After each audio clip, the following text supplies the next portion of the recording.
Nagaland laga food and civil supplies legal metrology or consumer protection laga advisor K2 Sukhalu par Friday de NLA budget session de state laga mamla kunuba chinta uthaise. State budget laga upor discussion Korea time de age de ahia Central Finance Commission kampra state laga bishi expenditure thagya kwanishna Sukhalu par kushi K2 khan poila de niyam nachulai gina appointment khan Korea nimide ase officials kun galti paishi etu khan khilaf strict action nobule matishe public khan bi electricity aro pani laga bill khan debule lagia koigina department ge awareness campaign chulabi kushe revenue anibule opor type of oil exploration Korea aro Nltp act ke arabi sabule suggest kushe arise to also participate in the budget speech of the Honorable Chief Minister. I would like to commend the Honorable Chief Minister on the projected roadmap and strategic approach to develop Nagaland despite the adverse fiscal impact resulting in the discontinuation of the post-devolution revenue deficit grants to the state. Sir, knowing the skill of our Honorable Chief Minister in diplomacy and the confidence of the central leadership in our Honorable Chief Minister, I am certain that the discussion he had with the Union Minister of Finance will yield productive results. So regarding the successive Central Finance Commissions highlighting higher revenue expenditure on the state, particularly on salaries, this could be the result of past history of appointment of government employees without following procedures and without any sanction posts. If such cases are practiced by any officers or officials, stern action should be taken against such officials. Sir, the state as a welfare provider cannot sustain the delivery of essential services when non-payment of service charges such as power, water, etc. imposes an unsustainable fiscal burden on the state.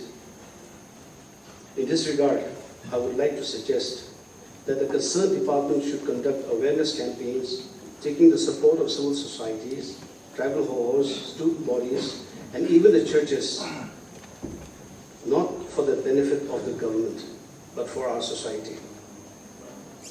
With regard to government revenue, I would like to mention that the state has potential in oil exploration, and we should initiate action without further delay. I would also like to suggest lifting of the prohibition, keeping in mind the larger benefit to the public. As a House, we must note the rise of drug abuse in the state. The country of Myanmar, with which our state shares an extensive border to the east, is now the largest producer of illicit opium in the world, according to the United Nations Office on Drugs and Crime Report 2025. The geographical proximity makes our region and the state in particular extremely vulnerable to drugs, both opiate and synthetic. While the police are doing their commendable job in apprehending drug peddlers and illicit liquor outlets throughout the state, if we do not take policy-level decision, all their efforts are like using a band-aid to close a bullet hole.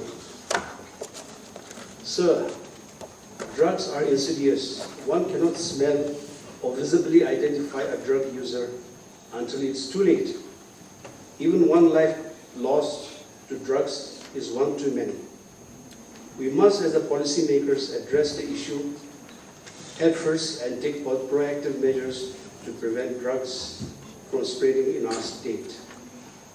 We must admit that the Nagaland Liquor Total Prohibition Act 1989 has been a failure in the state. We have to examine why it has failed and review the decisions that have led to this failure. So prohibition was imposed because of the social problem that alcohol abuse created in the state. Despite the best efforts of the police and the excise department, liquor is freely and easily available in the state. Spurious, adulterated, and all the more dangerous for it. Many families have suffered the loss of a loved ones, and many more are still struggling with managing the emotional and financial stress of alcoholics in their families.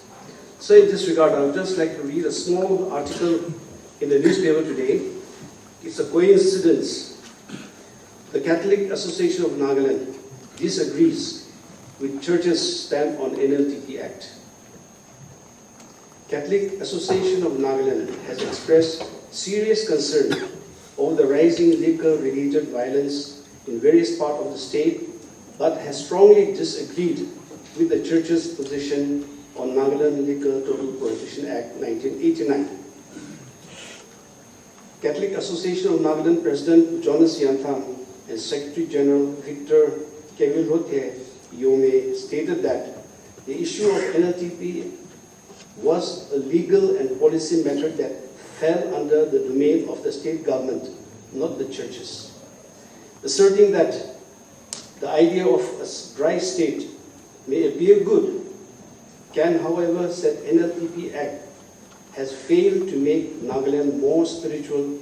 Instead, Can said that it has only driven liquor underground, giving rise to more antisocial elements and creating greater problems for society. Describing the Nltp Act as neither rational nor sustainable, the association pointed out that the liquor consumption was a worldwide human habit that cannot be effectively eradicated through prohibition. Can appeal to the churches to view the issue through biblical authority rather than emotional positions. The association noted that the Bible neither banned nor promoted liquor consumption outright, as scriptures rises above narrow approach to life. Can said, the Bible condemns gluttony, excessive indulgence in food, drink, or even in pursuit of praise, wealth, and power, rather than the act of consumption itself. It maintained that preaching vigorously against such vices as gluttony, greed, and moral decay was the true domain of the sanctity of the churches. Sir, it's high time that we have an open and frank discussion on the need to review the Act. It is not a simple decision as lifting prohibition. We should not look at it only in revenue terms, but also the welfare of the citizens.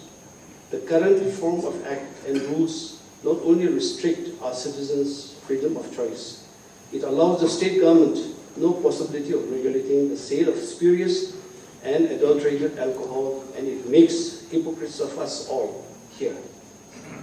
As a government, I feel that it is our responsibility to reduce dependence on borrowing and reduce fiscal deficit by pursuing with the Ministry for Early Oil Exploration and reviewing the successful Prohibition Act.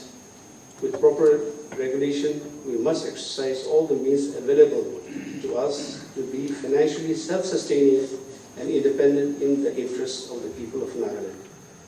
Thank you, sir.